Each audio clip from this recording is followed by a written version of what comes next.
In the beginning of Windbreaker, Moy walks in his own thoughts, troubled by bad memories. These memories are about how he was rejected and treated badly at school for being himself. He didn't have anyone to care for him, and people didn't like how he looked. And this made him very sad and lonely. When he wakes up from his bad dream, he feels very angry because of how lonely he feels. But the boy, feeling rejected by society, thinks that only strong people matter to him, not the weak ones. Meanwhile, in a quiet street nearby, a group of boys surround a girl and threaten to break the chicken nuts she's just bought if she doesn't do what they say. Initially, she refuses because she doesn't want to waste food. But the leader of the mean kids makes fun of her for pretending to be strong, and he holds her wrists so she can't leave. Not long after, the boy comes across the group that's bothering the girl. He steps in and asks them to stop. But the tallest boy doesn't like his interference and tries to punch him. However, the young man with his strange eyes shows his disgust for bullies like them and swiftly defeats the whole gang. Not satisfied with just beating them, he grabs the leader by the collar and warns him never to forget his name, Haruka Sakura from Furin High School. With the problem solved, Sakura walks away as if nothing happened.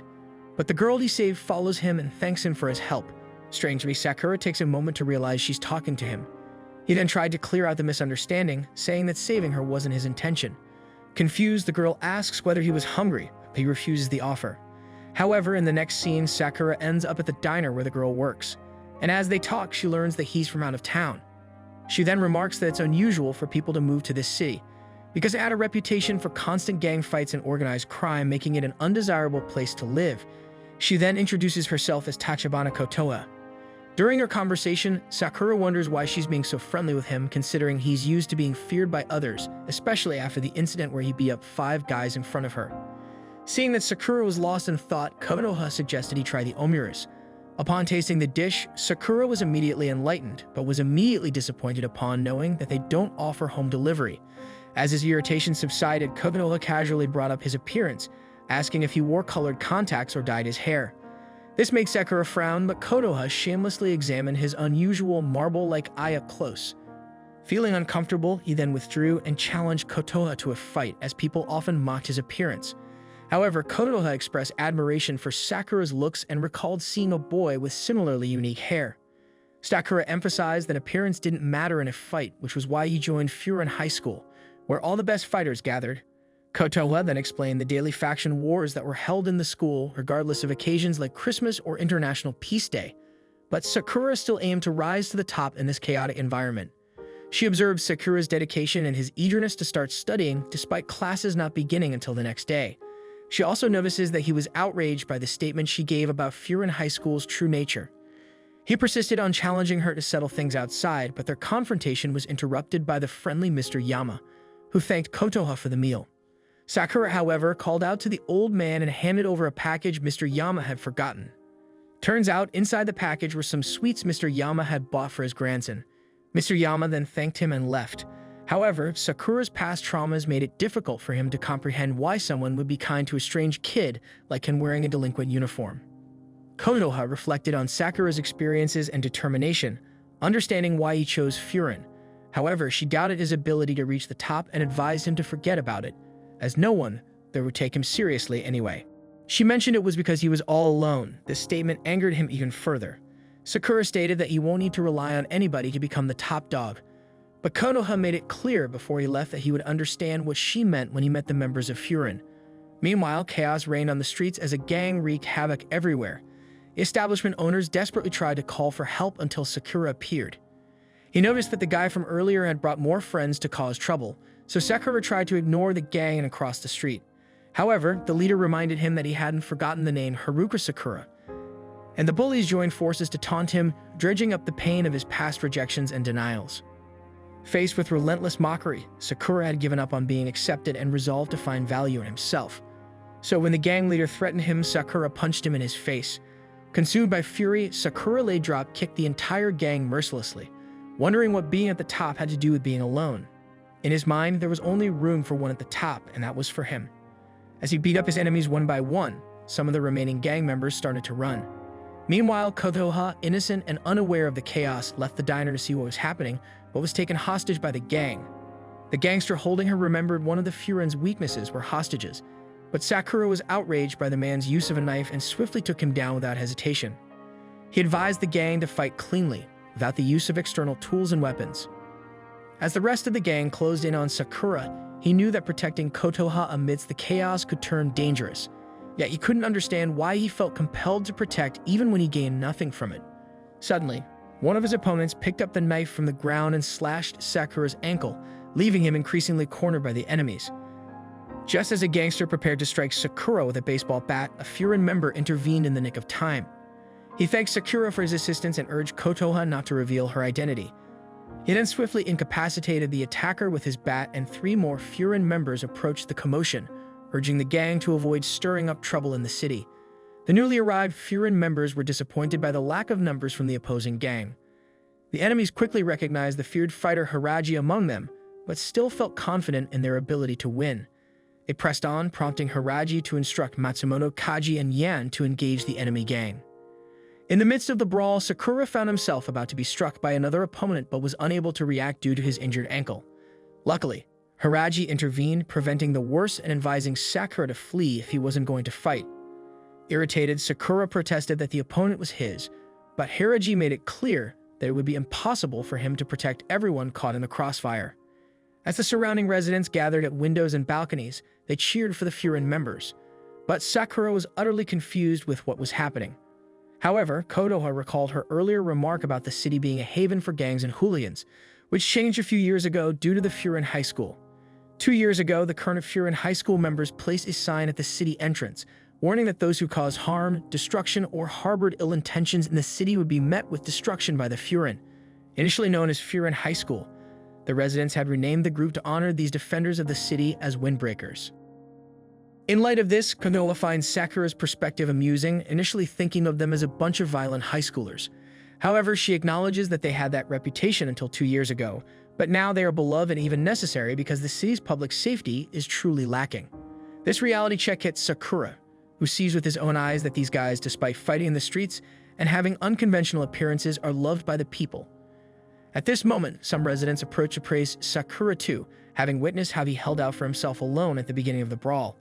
An elderly lady expresses concern about providing first aid to his injured ankle, which initially freaked him out due to his disbelief. However, Kotoha takes over the bandaging and reminds him that he is indeed alone, but not by his fault or intention. She emphasizes that the people of the city need people like him. Sakura then replies that he doesn't need anyone, but Kotoha questions why he returned Mr. Yama's gift or even protected her during the fight. The truth is that Sakura hasn't given up on others yet, and he doesn't want to. And to demonstrate the truth in this feeling, Kotoha asks Sakura to lift his head and look into the eyes of the people around, because only then can he become what he desires so much. Finally, Sakura accepts the pep talk, albeit in his own violent way, affirming that even he is capable of being a delinquent who plays the role of a superhero and acts as the city's shield.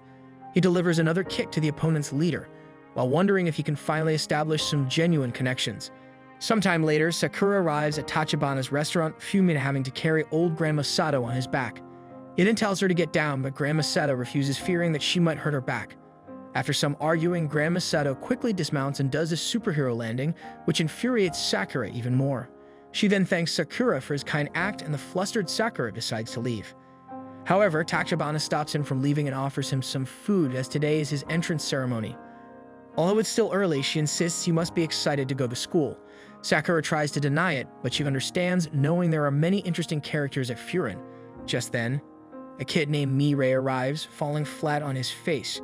He tries to get Tachibana's opinion about his new uniform, but Sakura points out that he still has tags on his jacket. After Mirei manages to remove the tags, Tachibana informs Sakura that they'll be in the same grade. Mirei notices Sakura's unusual hair and eye, and Sakura braces for a potential problem. Turns out, Mirei is surprised by Sakura's white hair and deduces that Sakura must have it rough, always being so stressed out at his young age. Trying to understand why someone like Sakura came to their town, Mirei eagerly explains that Furin High is no ordinary school. Members of Furin stand up to protect the locals, defending the weak and crushing the wicked, making them heroes of justice. Everyone who comes to Furin admires them and wants to help protect the town as well. Mirei is one of them, but he wonders why someone with no ties to the town, like Sakura, came. Sakura makes his intentions clear, revealing he's there to claim the top spot. While protecting the town is noble, Sakura just wants to be the best among them. Mirei gets serious, cautioning Sakura against making promises he can't keep, jokingly citing fear of Sakura going bald. Irritated, Sakura demands they fight, but it's getting late. Nirei must leave for town patrol before the entrance ceremony, as he'll also be a hero of justice from today. As he exits clumsily, Tachibana remarks on his humor. While Sakura can't believe such a dork wants to be a hero of justice. Tachibana is surprised to hear Sakura talking about someone else's looks, but Sakura clarifies that he meant guys like Nirei are the type to always back out of fights, which to him is the lamest thing. Tachibana considers it as an assumption, but Sakura insists he's seen it happen far too many times, finding it sickening. Taking a moment to teach him something, Tachibana points out the difference in color between coffee fruit and the beans in jars. The lesson is that if one looks at things only from one perspective, they'll never see its true shape. She believes Sakura shouldn't be so quick to make assumptions and encourages him to get to know people better to figure out what they're really like. Sakura takes in this valuable lesson, but he interprets it as Tachibana secretly hinting that Nirei is actually a good fighter. Tachibana is disappointed in him and wonders if fighting's all he cares about. After he leaves, Sakura tries to ponder about the conversation he just had. Just then, he was stopped by some locals and was offered some free bread by the baker. Initially confused, the baker explains that Furin kids are always helping out the town, and he just wants to give back. They recognize Sakura as the one who stood up against the gang the day before and points out that everyone is talking about him. Overwhelmed by the praise, Sakura doesn't know how to handle it and quickly leaves. However, as he walked, the bakers came back and insisted on him taking the bread to eat later. As Sakura goes through town, he finds that several other people feel the same way. He can't figure out what's going on and wonders what is wrong with all the people in this town, as they're acting way too nice to a guy like him. Sakura then realizes that it was his assumption that they would treat him poorly. Just then, Sakura is shocked when a girl begs him for help. In an alley, Nirei gets beaten up for stopping a guy from bothering a girl. The guys mock him for thinking he could protect the town and declare that he's the one that needs protecting. Nirei tries to make them take it back, but he just gets pushed around. The guys are surprised when Nirei declares that those who cause pain or bring destruction to the town will be purged by the Windbreakers. They laugh, pointing out that only guys in superhero shows talk like that. The leader gets annoyed and tells him that it doesn't matter if Nirei is a Windbreaker, as he will be the one that will be purged. He prepares to attack him, but Sakura shows up just in time to help. Nirei is shocked and wonders why Sakura is saving him, but Sakura doesn't pay him any attention. The bullies laugh, assuming Sakura is there to save his buddy, but Sakura is insulted by that. He reveals that it's not true, and that he just hates weaklings who think they are strong. Sakura tells them that it makes him sick, so the bullies decide to show them what they can do. Nirei, on the other hand, fears for Sakura's safety, thinking that Sakura can't beat them on his own. However, to his surprise, the guys are all unconscious just seconds later as Sakura proves his strength. Nirei is surprised by how quickly Sakura handled the bullies and wonders just who Sakura is. Despite being terrified of him, Nirei still thanks Sakura for his help. Sakura, however, clarifies that he wasn't saving him, and that he was just taking care of business. He calls Nirei a typical poser and warns him to know his own limits. Nirei then shares that he used to get beaten up in middle school until he was saved by someone from Furin. This person, whom he'd normally be scared of, seemed really cool at that moment, inspiring Nirei to want to be just like him. He came to Furin with hope to become just as awesome as the guy he met, but now he realizes just how pathetic he is. Reflecting on his assumptions about Nirei, Sakura acknowledges that Nirei actually stood up for himself. He tells Nirei that although he's a weak fighter, he might not be as lame as he thinks. This shocked Nirei, and suddenly the girl whom he protected arrived to thank him for sticking up for her. She also thanks Sakura, who gets flustered and tries to leave, but is quickly stopped by Nirei. Pulling out his little book again, Nirei bombards Sakura with questions about his height, weight, blood type, and hobbies, eager to analyze every single corner of him. He takes notes on him, but Sakura stops him. Nirei explains that he likes gathering data on guys he finds great and cool. Flustered, Sakura tells him to do whatever he wants, which Nirei takes as an invitation to be Sakura's personal guide. Offering to show Sakura around and introduce him to the town and its people, Nirei admits he might not be any help in a fight, but is the best guide around. Sakura is surprised when Nirei declares that he will guide Sakura all the way to the top. Nirei then insists Sakura to get going, but Sakura is busy eating because he gets really hungry after fighting. The two eventually make it to school, and Sakura wonders if there will be a bunch of people like those guys he met before. Nirei finds the class roster and is delighted to find that he and Sakura are in the same class. He's then amazed by all the other names on the list. Even though he doesn't know them personally, he admires those people. Sakura doesn't think it matters who is in their class, but Nirei points out that they'll be spending a lot of time around these people. Just then, Nirei is shocked by one name in particular, and Sakura notices he's lost all his initial energy. However, Nirei gets over it and tells Sakura to be friendly to everyone in class. Sakura thinks Nirei must be joking, but Nirei reminds him that members of Furin gathered together to protect the town, and since Sakura isn't from there, they'll ask Sakura why he came to Furin, so Nirei thinks it's important to show that Sakura is harmless and not Furin's enemy. Sakura, on the other hand, isn't even listening as he's busy warming up. Confused, Nirei wonders why, and he's shocked when Sakura says he's just getting ready for potential fights. Sakura then enters the class, and Nirei is horrified when it becomes pretty obvious that everyone is staring at him. The class is filled with tough-looking students, but Sakura couldn't ask for anything better. One student recognizes Sakura, and Sakura instantly has his guard up. Nirei tries to apologize for him, but instantly recognizes this student from his book. The kid then introduces himself as Leonardo DiCaprio. Somehow, Sakura falls for Suo's joke, and Nirei had no idea that this cold-looking dude could be such a jokester. Nirei reveals that his name is actually Suo, and Suo claims that his eye patch seals away an ancient Chinese spirit who might be your long-lost father in his right eye. Sakura loses his temper when he realizes that Suo is all talk, but gets serious as Suo tries to approach him. The moment becomes tense as Nirei fears that people from out of town really are treated as anomalies. However, Nirei is shocked when Suo simply pets Sakura on the back and compliments him for being the star of the main street brawl that happened the day before. The other students wonder what he's yapping about, so Suo explains that before Haraji arrived at the brawl, Sakura was the one protecting the town. Nirei didn't even know about this, and the other students begin to gather around Sakura. They recall rumors about an unknown student in their uniform, and they are glad that this person did a good job helping the town. It's pretty clear that they won't think of him as their enemy, so Nirei relaxes as the person he feared before should be okay with Sakura too. However, the guys still wonder why Sakura came to Furin in the first place, so Sakura reveals that he came for the top spot. They are all surprised, and immediately, Nirei tries to explain that Sakura isn't there to hold them down or beat them up, but Sakura then tells him that he actually wants to. Just then, a table gets tossed in their direction, and Sakura gets an excited look on his face. Nirei, however, begs him not to fight this guy as Kyotaro is the most dangerous guy in their class and might even be the most dangerous in the entire school. The aroused Sakura states that he likes fighting mad dogs like him, and Kyotaro says that he will crush him. Kyotaro throws a powerful punch, but Nirei is shocked when he realizes that Suo instantly moved him out of the way. As expected, Sakura dodges it as well and compliments Kyotaro as the type of people he expected to see in Furin. When the new kid faced off against the experienced one, everyone was left in shock. Suo then warns Sakura not to talk about wanting to be the best in front of Kyotaro. He's been known for his skills since elementary school, and he's super loyal to the top guy as if he worships him, and that it would be too risky to challenge him openly.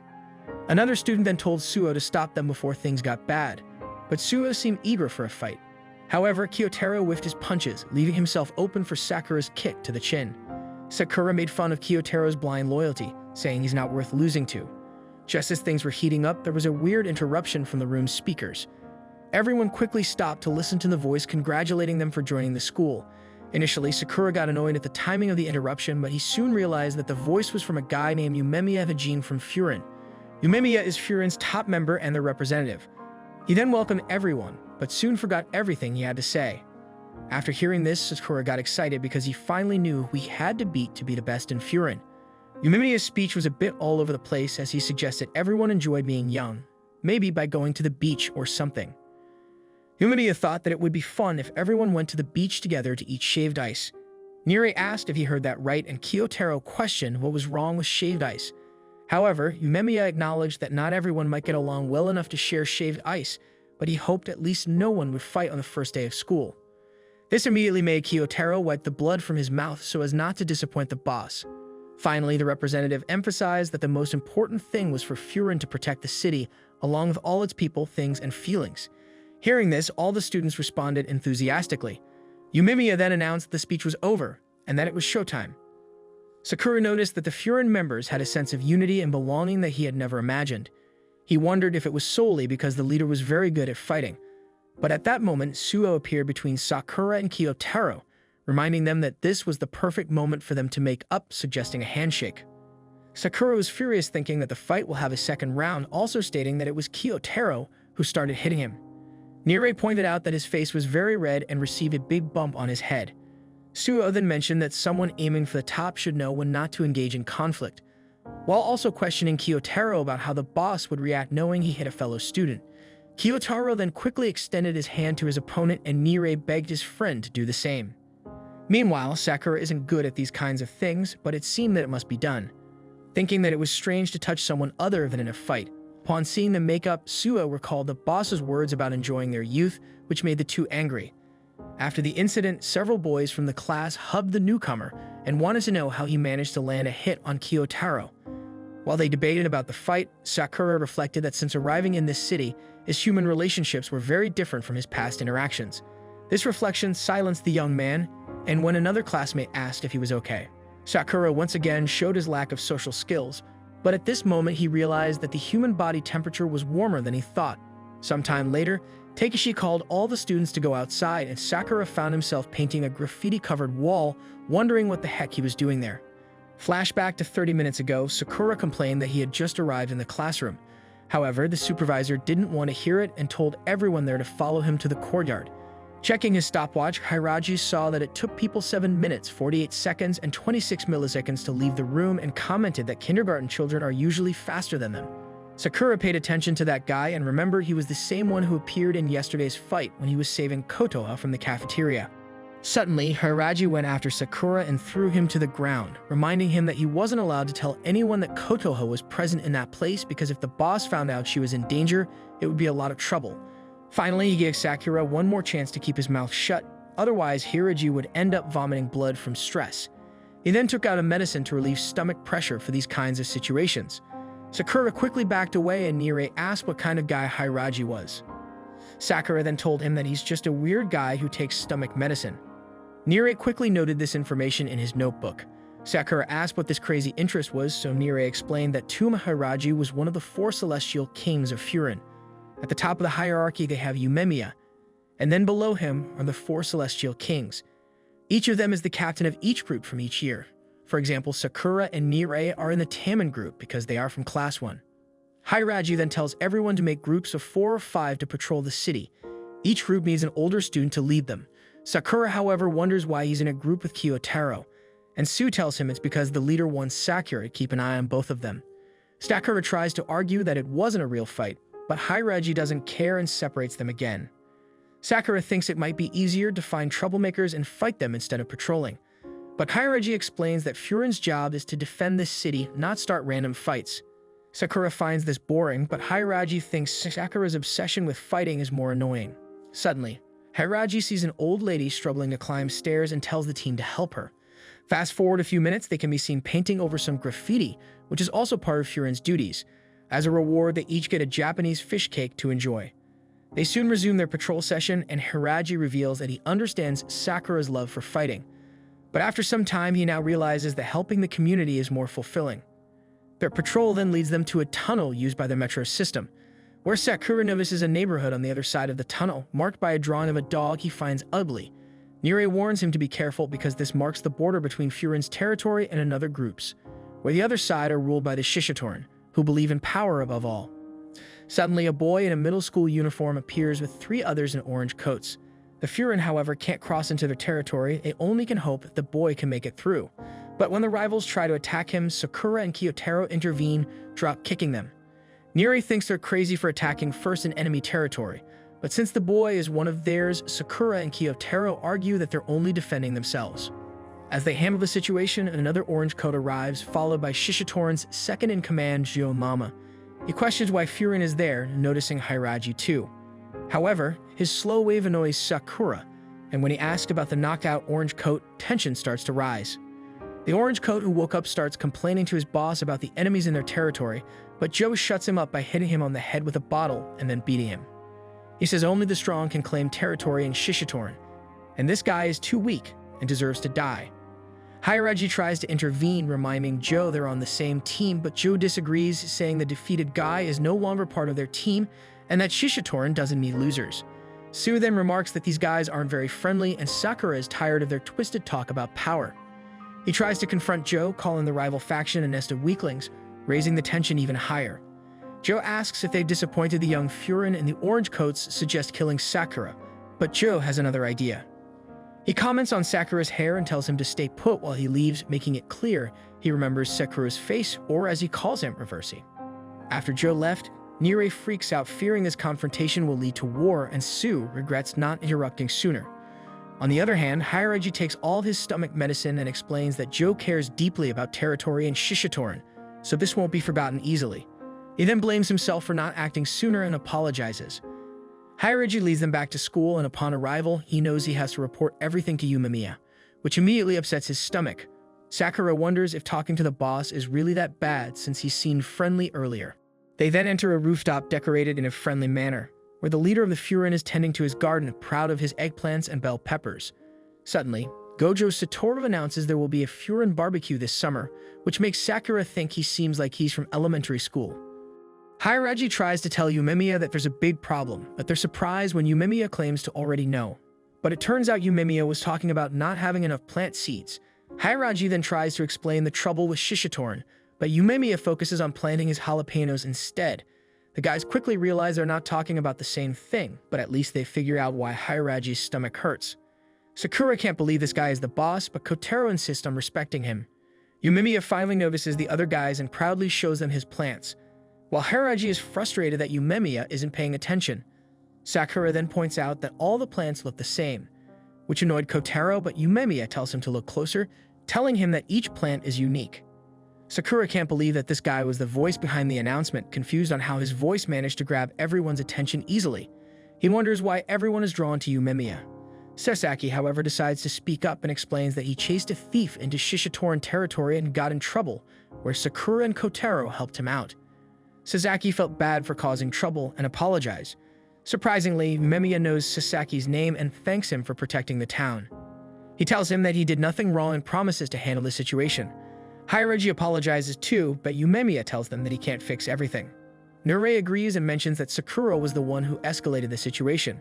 This made Yumemiya question whether Sakura started a fight, but Sakura clarifies that Shishitoran started it first, as they believed that strength was everything but picked on someone weaker. Everyone is amazed as Sakura bravely speaks up and explains everything. Sakura, on the other hand, worries about his punishment, but to his surprise, Yumemiya agrees with him. Yumemiya thinks Shishitoran's actions are becoming lame lately. He then told him that he's also heard about Sakura's actions on Main Street, combined with what he did today. Yumemiya thanks him for protecting their town, and the guys are shocked when Yumemiya calls Sakura a new reliable little brother, which Kotaro clearly doesn't like. This made Sakura finally understand why everyone is drawn to Yumemiya, as he makes them feel safe. Sakura, however, unsure how to respond, pulls his hand away, questioning who made Yumemiya his big brother. Turns out, Yumemiya considers everyone in town as family, so it's not a big deal to him. Just then, Hiraji receives a call from a guy named Kaji who can barely speak and only mentions Shishitoran. Soon after, the leader of Shishitoran, Choji, appears dragging Kaji behind him. Choji calls out to Yumemiya and demands a fight. As everyone heads outside, Sakura senses Yumemiya's frightening power. He starts preparing himself, making Sakura uneasy about the situation. Despite Sakura's desire to fight, Yumemiya orders everyone to stay back. Sakura, however, frustrated, insists on fighting, but Yumemiya's serious demeanor stops him in his tracks. Unable to move his legs, Sakura is taken aback by Yumemiya's transformation, wondering if this is truly the same person he saw earlier. Yumemiya confronts Choji about beating one of his members, but Choji remains unfazed, wearing a smile that unsettles everyone. They wonder just how intimidating Choji must be if Yumemiya is already on his guard. Choji, however, eagerly anticipates a one-on-one fight, claiming they started it and can't back down now. Yumemiya acknowledges their initial involvement but argues that Choji has already done significant damage by beating up several of his members, considering them even. As Choji looks around, Hirai is surprised by Yumemiya's acceptance of the situation. Yumemiya tells Choji to go away, but things get tense when Choji suddenly attacks him. Yumemiya easily blocks the attack and wonders why Choji is so eager to fight, but Choji explains that he's tired of being the top guy in Shishitoran, while Yumemiya seems to have all the fun as the top guy in Bofurin. He wants to scare Yumemiya a bit to make things fair. Yumemiya, however, senses there's more to Choji's story, but Choji doesn't get it. Just then, Choji's buddies show up, making the situation more intense. Seeing this, all the other guys decided to step up as well. Sakura then tells Yumemiya that they won't interfere in a one-on-one fight but can ignore an invasion. Choji, however, wishes everyone would leave so he can fight Yumemiya alone, and all his friends disagree. He points at the school where the tension can be seen as the students are visibly angry and prepared for combat. Niri starts to panic, realizing how quickly things could escalate, but Yumemiya steps in, urging everyone to stay calm. He agrees to face Choji alone on the condition that Choji's friends stand down. One of them, however, insults Yumemiya for avoiding a fight, but Kotaro warns him to be careful with his words. Despite the provocations, another guy points out Kotaro's involvement in the incident at the bridge. Walso mocks the way this guy speaks, prompting Joe to intervene and calm everyone down. Surprisingly, Joe suggests postponing their duel until another time, explaining that the sun is setting, claiming that it'll be hard to appreciate the sight of someone's face being smashed in at night. Sakura then answers, implying that Joe's own face might be on the receiving end. Upon noticing the hostility between Joe and Sakura, Choji then proposes a different approach. He suggests a series of one-on-one fights instead of an all-out brawl, a proposition that Joe supports. They then decided on the matchups: Yumemiya against Choji, Sakura against Joe, Kotaro against the blonde guy, and So against the quiet one. While Yumemiya initially thinks his duel with Choji should suffice, Sakura and the others tell him otherwise. The newcomer's enthusiasm leaves Hiraji in disbelief, wondering what kind of kids Furin has this year.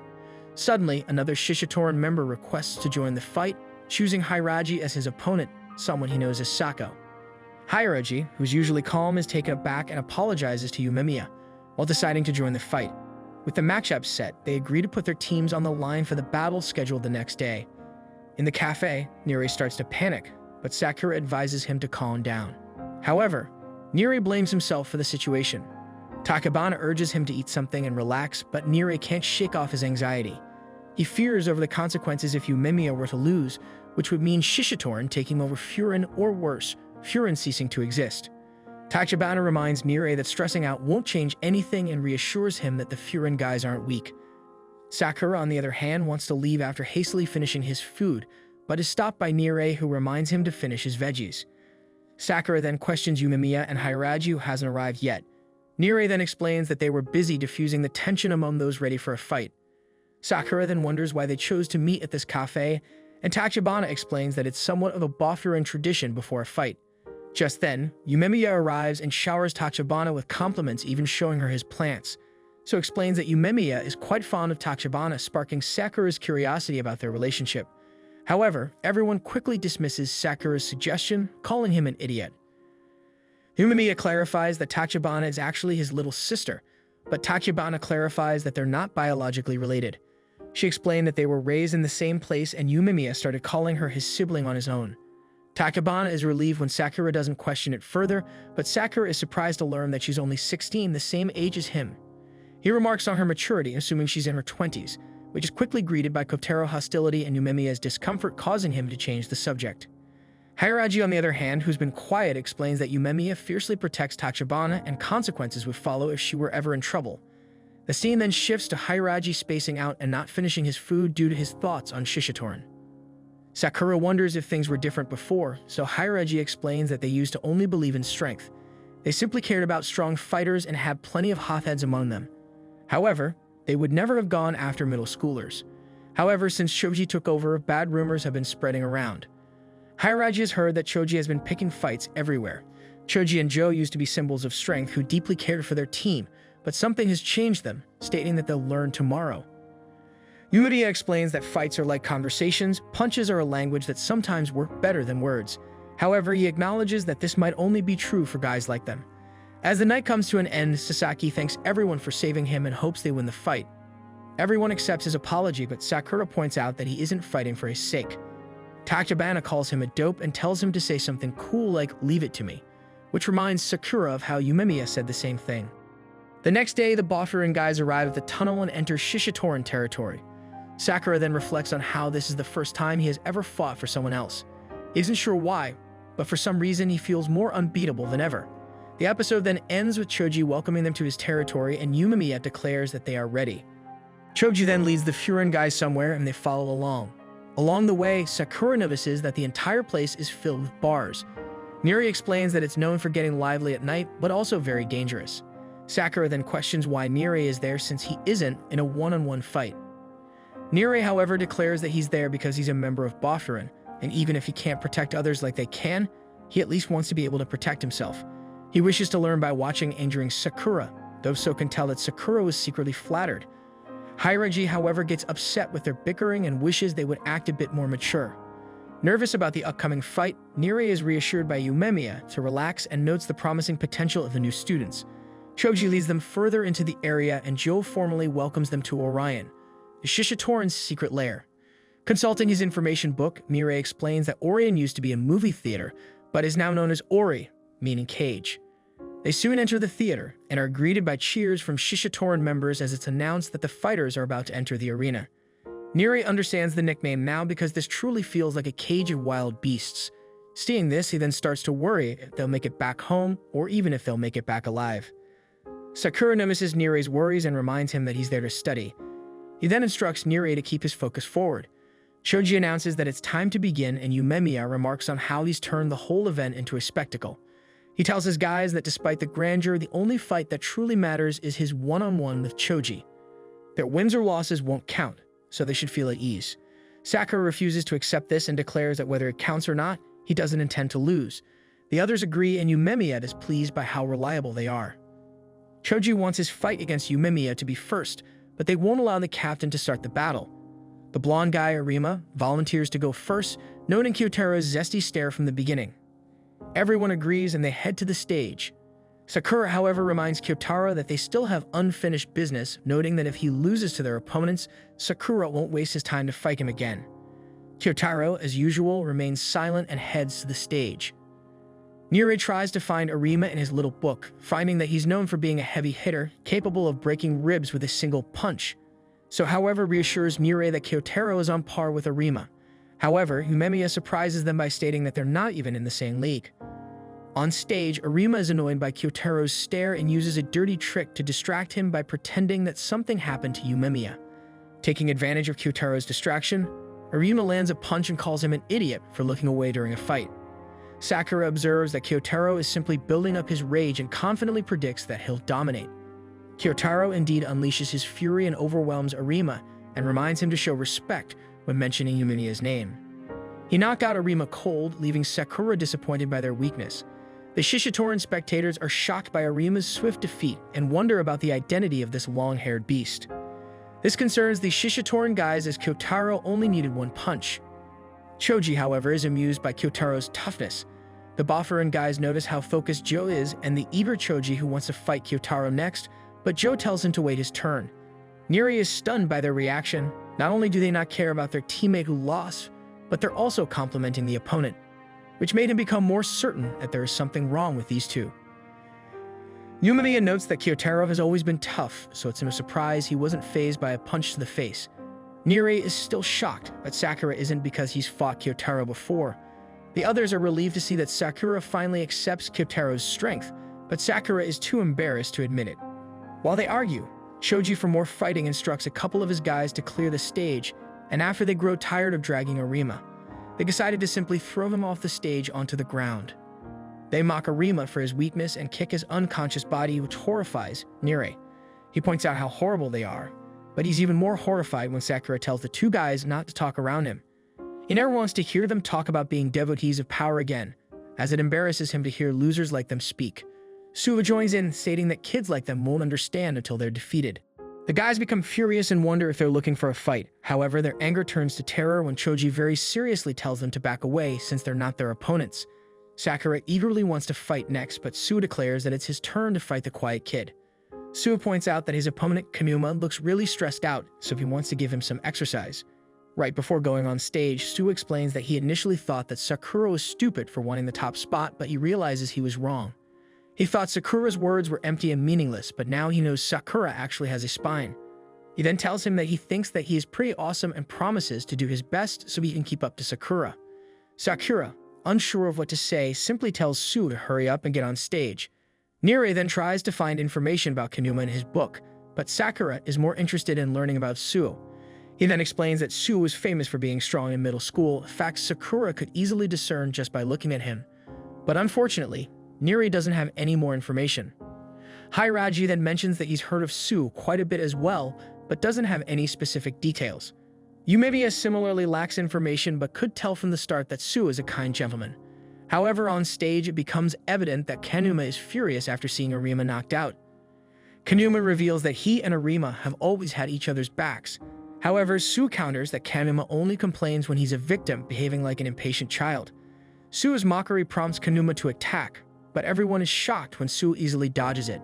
Continuing to mock him, Sue suggests they both should try to act like adults now. Kanuma decides to attack faster, but it only results in him being tossed to the ground. Despite his efforts, further attempts at landing an attack fail, and Kanuma grows increasingly frustrated as Sue continues to insult him. Sue keeps toying with Kanuma, surprising everyone as it appears that Sue's opponent is stumbling around on his own. The audience becomes annoyed with Kanuma and urges him to stop letting himself be toyed with. Kanuma, however, reflects on how they have no idea what it's like to have every attempt easily countered and wishes they could experience fighting Sue themselves. Yumemiya, on the other hand, realizes that Sue is no ordinary gentleman, and Sakura notes that he doesn't even have a shred of kindness, displaying ruthless behavior as he toys around with his inferior opponent. It is crystal clear that there is a huge gap in their skills. Sakura even states that he would want to end himself if he were in Kanuma's position, but he knows that he would never reach that point. Hiraji is surprised to see that Sue wanted to prove his point in this fight, and Yumemiya assumes it's because he was influenced by someone else. Nire realizes this as well, considering how Sue wanted to keep up with Sakura. Seeing Sue fight has caught Sakura's attention, and he wonders how he can get Sue to spar with him seriously. The fight continues, with Sue effortlessly dodging all of Kanuma's attacks, further showing everyone that he's toying with him. Sue then drops Kanuma once again, and the crowd turns against him. Kanuma is horrified to see Choji asleep during his fight, and Joe's lack of interest adds to his fears. Remembering what happened to the weakling under the bridge, Kanuma begins to panic. Sue notices Kanuma's panic and explains that he's finally figuring out what it takes to be an adult. Kanuma loses control and goes in for another attack, but Sue easily stops him. Shocked, Kanuma realizes that Sue knows what's going on in his head, assuming Kanuma is imagining becoming the person he mocked under the bridge. Sue calmly points out that imagination is essential to becoming an adult and tells him that he can finally move on to the next step. Continuing his lesson, Sue explains that Kanuma needs one more thing to make his imagination a reality. As Sue prepares to attack, Kanuma begs him to stop.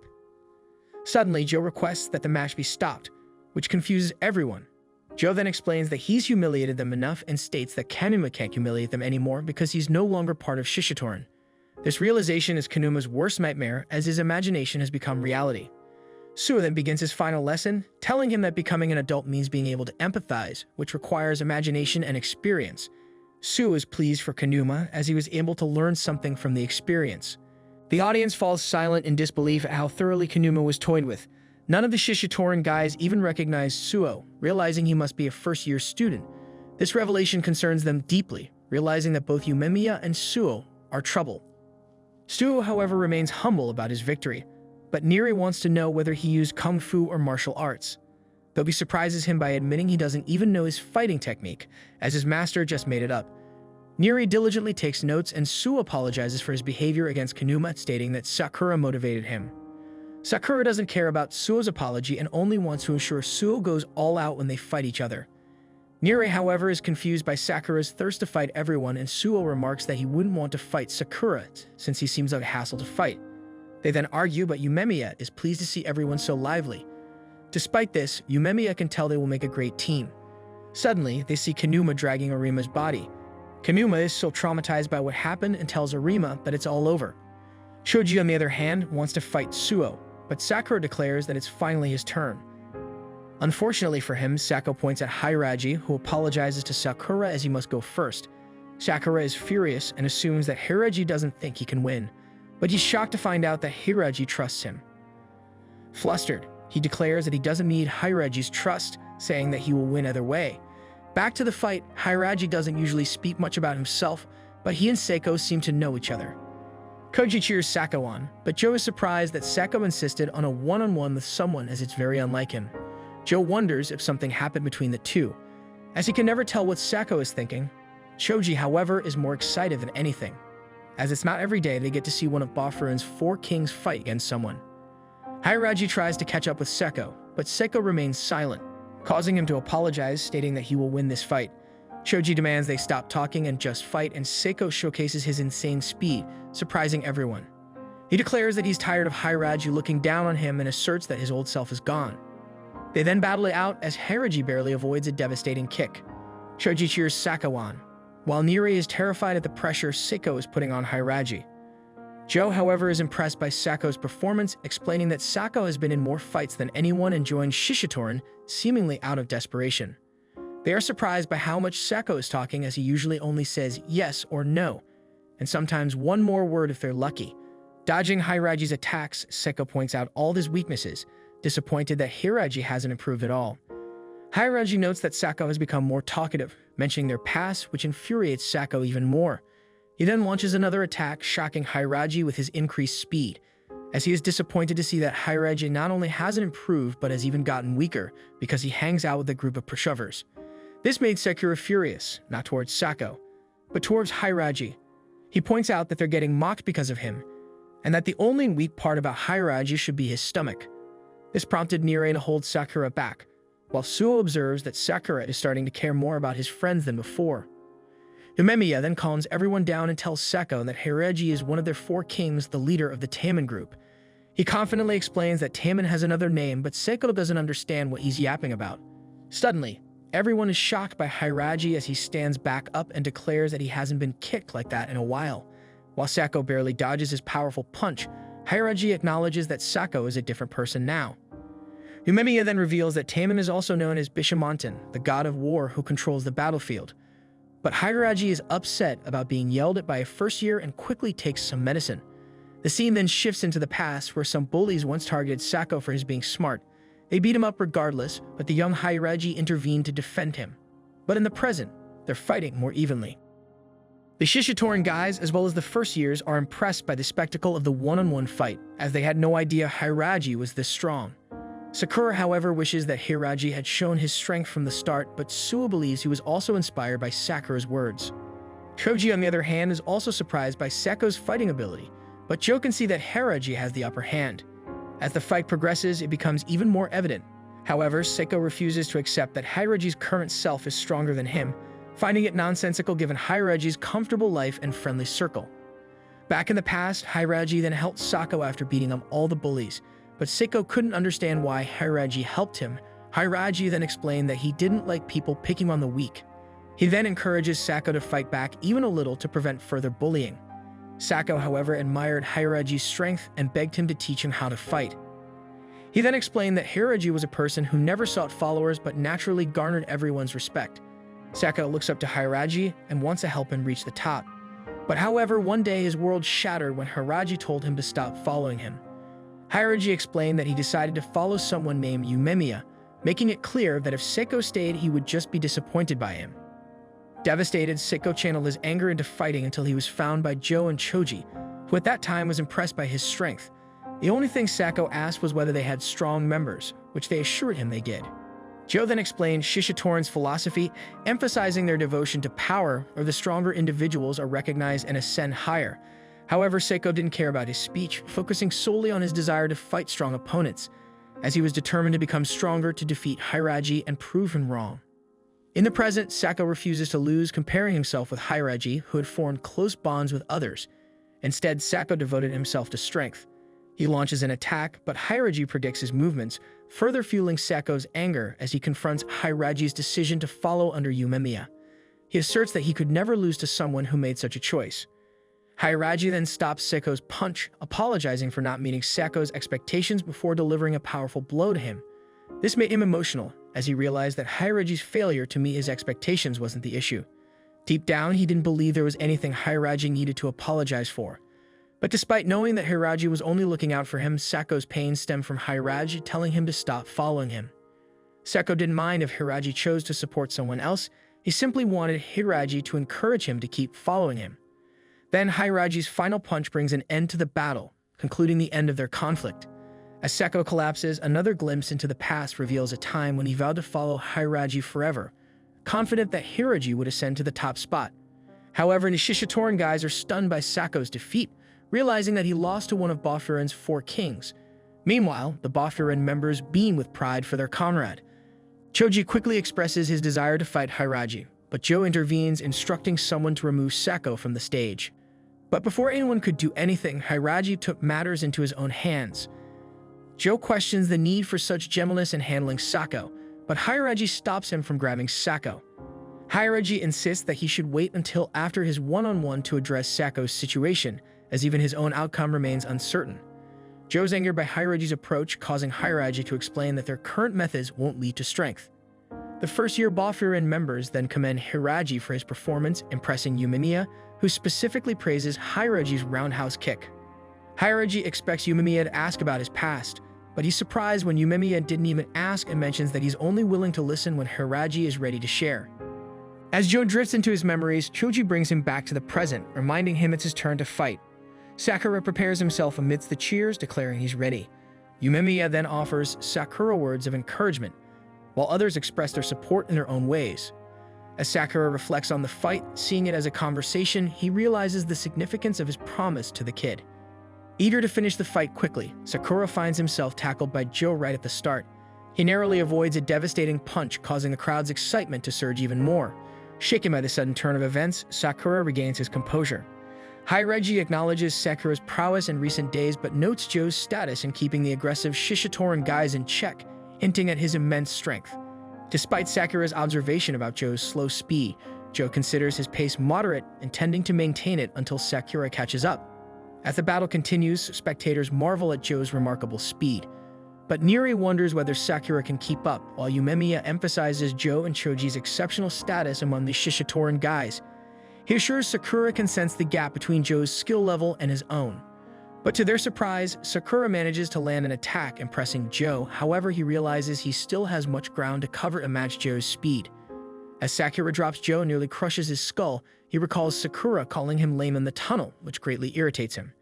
However, Sakura manages to sweep Joe's leg, but Joe retaliates by smashing Sakura's face into the ground, much to the crowd's delight but Nire's horror. Disappointed to see Sakura knocked out so quickly, Joe taunts him, asserting his own superiority. He points out Sakura's brave act stems from being part of a strong group, but alone, Sakura lacks a voice. Infuriated, Sakura attempts to strike Joe, who calmly observes that Sakura is still talking.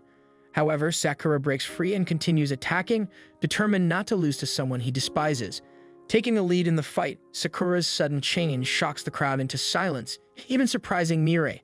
He reminds Joe that losing to him would invalidate Joe's devotion to strength. His barrage of attacks is topped with a powerful kick to Joe's face, stunning everyone in the theater. However, Joe warns Sakura not to get cocky, delivering a devastating kick that sends Sakura flying. He explains the seriousness of their devotion to power, declaring the Shishitoran guys superior to superhero wannabes like Sakura's group. The crowd cheers as Joe stomps on Sakura's head, emphasizing the Shishitoran guys' dominance. The enemy is confident that Sakura won't be able to rise again, but Suo knows that the fight isn't over. Still conscious, Sakura condemns the Shishitoran guys' actions as mere bullying, refusing to lose to them. However, Joe has heard enough and stomps on Sakura's head once more. Unable to watch, Nire is shocked when the crowd falls silent upon seeing Joe missing his stomp on Sakura's head again. Confused by Sakura's words, Joe momentarily excuses himself from the fight to confront Kanuma and Arima about their actions. They confess to harassing the middle school kid and try to shift blame, but Joe isn't fooled. He mercilessly beats them, shocking everyone. Stripping their Shishitoran jackets from their defeated bodies, Choji instructs them to return to the fight. Joe apologizes to Sakura for the interruption and declares that it's time to continue. A glimpse into the past shows a younger Joe surrounded by Shishitoran guys at a festival. He defeats them all effortlessly, impressing Choji, who invites him to join the Shishitoran group. Over time, Joe and Choji become close, with Choji explaining the concept of devotion to power as an oath to remain true to oneself and to use power for freedom. Rumors spread about their strength, and they venture into rival territories alone, emerging victorious. Choji's aim was always to become the freest person possible. Joe explained to the others that they were taught that power is a path to freedom, with the strongest individual also being the freest. Choji, in particular, was determined to become the freest person, and he invited others to join him and Joe in their pursuit. With Choji, Joe felt a sense of belonging and freedom he hadn't experienced before. Although Joe didn't intend to compete with Choji, being around him allowed him to socialize more comfortably. He thought Choji would make a great leader for their group, but he soon realized his mistake. When Choji became the leader of Shishitoran, he seemed distressed, realizing that being the leader wasn't as enjoyable as he expected. Choji concluded that in order to get stronger, everyone in Shishitoran needed to reach his level of strength. Initially, Joe was supportive of this idea, assuming that Choji intended to train everyone. Their conversation was interrupted by members of their group arriving with a fellow member who had been beaten up by the Zinc boys. However, Joe was shocked when Choji attacked their beaten-up comrade instead of seeking revenge against the Zinc boys. Choji explained that simply returning after defeat wouldn't make them stronger or freer, which was no fun for him. He soon declared that weak individuals weren't welcome in Shishitoran, seeking Joe's agreement, who was still taken aback. Despite his reservations, Joe couldn't deny Choji's authority as the leader and agreed to follow his decisions. Choji emphasized that as the strongest and freest, he will be the one who makes the choices. He then instructed Joe to leave if he couldn't understand, which Joe reluctantly accepted. However, Joe requested that Choji maintain his cheerful demeanor around everyone, while he does the dirty work. On that day, Joe resolved to stay in his own name, symbolizing his devotion to Choji, even if it meant blinding others with power to attain freedom. However, in the present, Sakura seems to have gained the upper hand in the fight, much to everyone's surprise. But he quickly notices Joe's lack of aggression and wonders about his intentions, echoing Joe's own uncertainty. Sakura adeptly dodges Joe's attacks, sensing an unusual confusion in Joe's movements. He realizes something is amiss and demands answers from Joe, asking why he punched his own group members. Sakura had assumed that in Shishitoran, anyone with power could act as they wished. However, Joe reveals that Shishitoran isn't a haven for scumbags, as his intention was to cleanse the group of such people. Joe recounts how he believed fighting Bofurin at the bridge, Choji's obsession, would cause something to change. Instead, it resulted in their current defeat.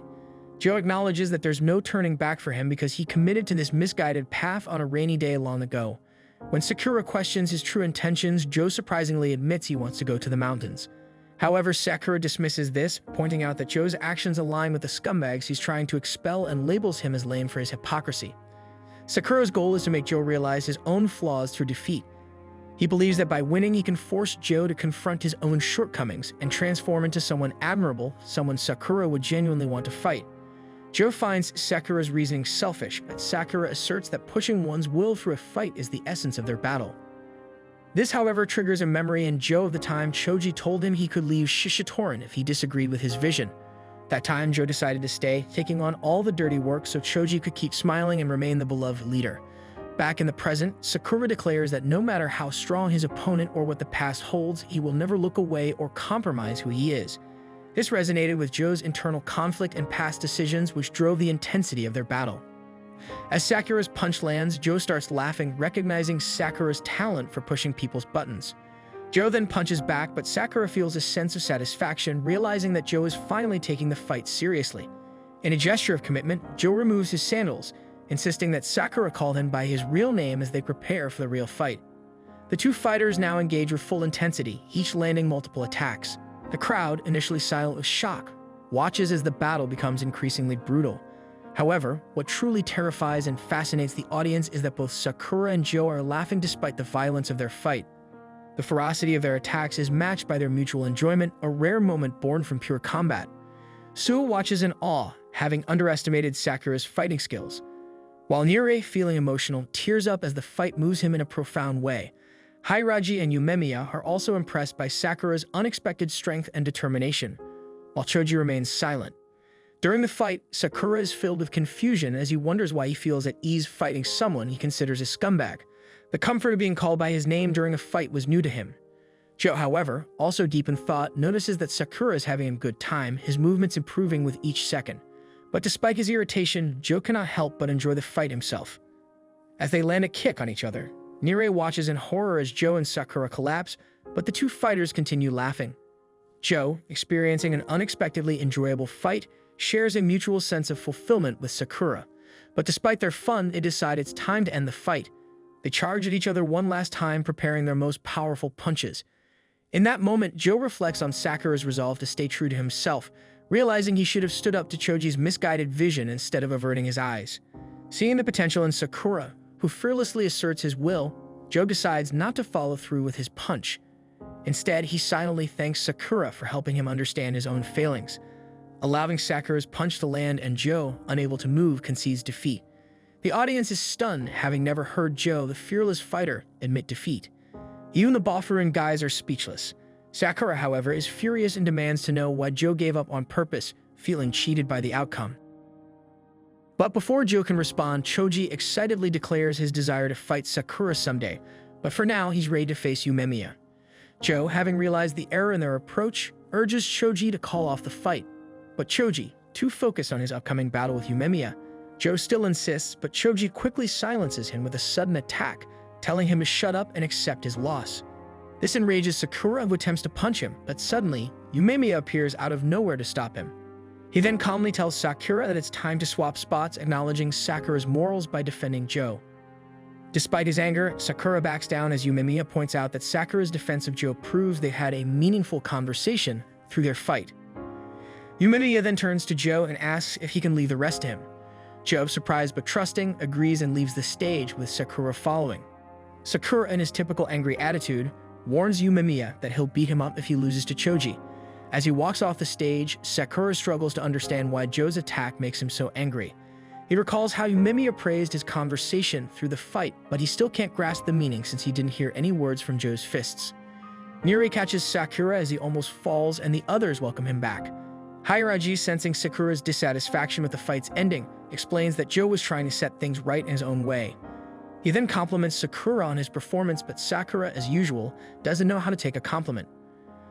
On the stage, Choji is excited about finally fighting Yumemiya, but Yumemiya wants to ask him something first. He asks Choji if he felt anything while watching Joe and Sakura fight. Choji, confused, says he didn't, prompting Yumemiya to express his disappointment, calling it a shame. Choji, however, insists that he doesn't care and expresses his envy due to the number of strong fighters in Bofurin compared to Shishitorin. Realizing the weakness of his own group, he concludes that this is why he can't achieve freedom. The audience is shocked by Choji's words and can't believe he truly thinks so little of them. Choji continues to clarify that he only values power and finds comfort in knowing that if he wins, Bofurin will be his. Choji, fueled by his desire for freedom and fun, launches himself at Yumemiya with a barrage of punches. Yumemiya manages to fend him off, but Choji keeps coming relentlessly. The Bofurin members are stunned by Choji's reckless fighting style, seeing him as a natural-born monster, followed by Hayaraji acknowledging this as Choji was the youngest leader in Lion's Head's history. Meanwhile, Sakura, still filled with anger, reflects on actions against Choji, realizing that he would have lost if Yumemiya hadn't intervened to stop the fight. Not wanting to lose, Sakura is determined to become even stronger. As Choji continues his aggressive attacks, Yumemiya pauses to offer him some advice. He warns Choji that things will remain difficult for him if he keeps dwelling on what could have been. However, Choji, frustrated by Yumemiya's words, brushes them off and resumes his assault. Yumemiya then demonstrates his terrifying strength with a punch that forces Choji to retreat. But despite not landing a direct hit, Choji finds his nose bleeding. Yumemiya then declares that against someone who has no feelings, he's 100% sure that he won't lose. Thank you for watching the 8 episodes recap of this anime. If you enjoyed this video and want more of it, go ahead and hit that like button down below and don't forget to subscribe to the channel. Let's grow this community into a huge one and help us reach the goal of hitting 5,000 subscribers.